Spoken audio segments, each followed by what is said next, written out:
abutin.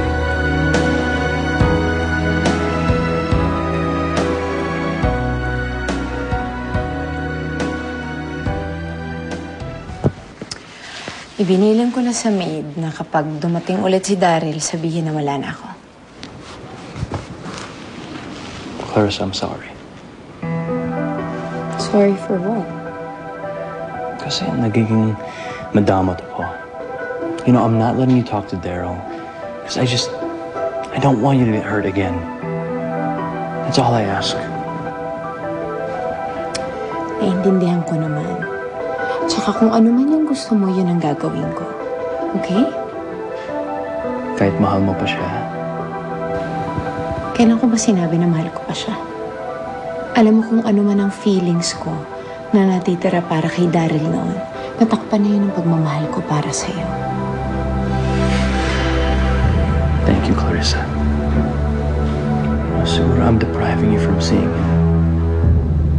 But that's because I love you so much that I just don't want to ever lose you again. I love you too. Alam mo, ikaw, ang dami-dami mo ng pinagdaanan. Pero kahit kailan hindi mo ko iniwan, Jerome. You stood by me. Kaya, ikaw, dapat huwag ka nang mag-isip-isip ng kung ano-ano.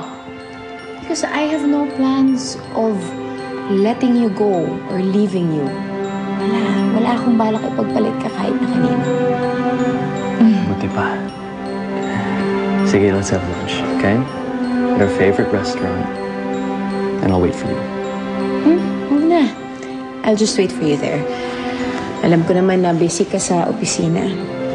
Pero, ang deal ko sa'yo, pagdating mo doon, ayoko ng business talks. Gusto ko i-enjoy lang natin yung pagsasama natin, okay?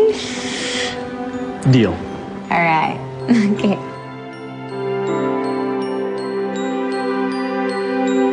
Uy, ang apo ko, nagdo-drawing. Sige nga, apo, drawing mo ang lola. Kunyari si Darna ako. Pero papayatin mo ako dyan, ha?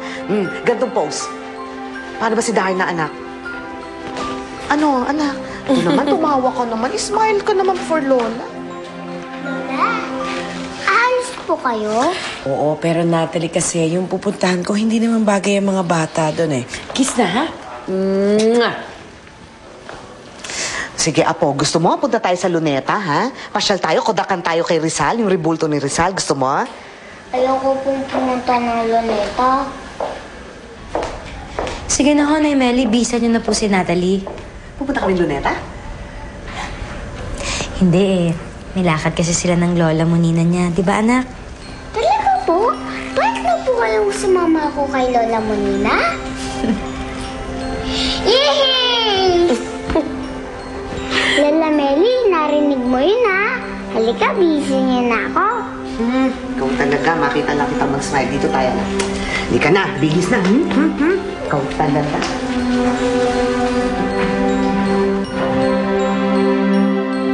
Hello, Han? Oo, nandito na ako sa restaurant. I'm hungry, so I ordered ahead. It's okay. It's okay. Take your time. Okay. I'll just be here. Bye-bye.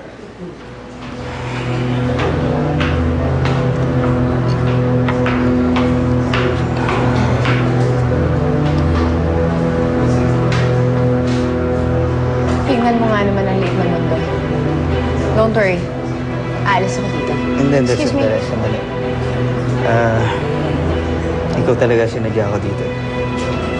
Pwede ba kumaupo sandali?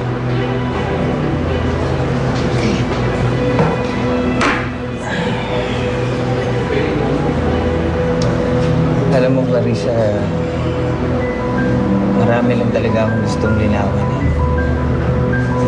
Alam ko rin na yun din yung gusto kong mangyari. Kaya, after nito, di mo na ako makikita ni Anino. Naging madamot na ako noon dahil sa selos. Pero hindi ako masaya noon. Ayoko lang naman na may kaagaw ako sa pagmamahal. Hindi ko inaagaw sa'yo si Natalie kung yun ang iniisip mo. Hindi mo nga siya inaagaw sa akin. Pero inilalapit mo siya sa taong pinakaayaw ko. Tita, Kung ikaw gusto mong sumama kay Carissa, gawin mo. Pero wag mong isama ang anak ko. Alam mo, Nancy, minsan natuto na akong magpatawad. Hindi mo ba kayang gawin yun? Hindi ang asawa mo ang nabulag. Hindi nanay mo ang namatay dahil sa sama ng loob ng ginawa niya. Ang anak ko ang namatay ng dahil sa kanya. Ayoko nang pag-usapan ng mga bagay-bagay na yan. Pero tama rin ho kayo. Kung hindi dahil sa inyo, hindi namin makukuha sa ampunan si Natalie. And I thank you for that. Tatanawin ko yung napakalaking utang na loob sa'yo. Pero oras na isama mo uli si Natalie kay Clarissa, hindi mo na makikita uli ang anak ko.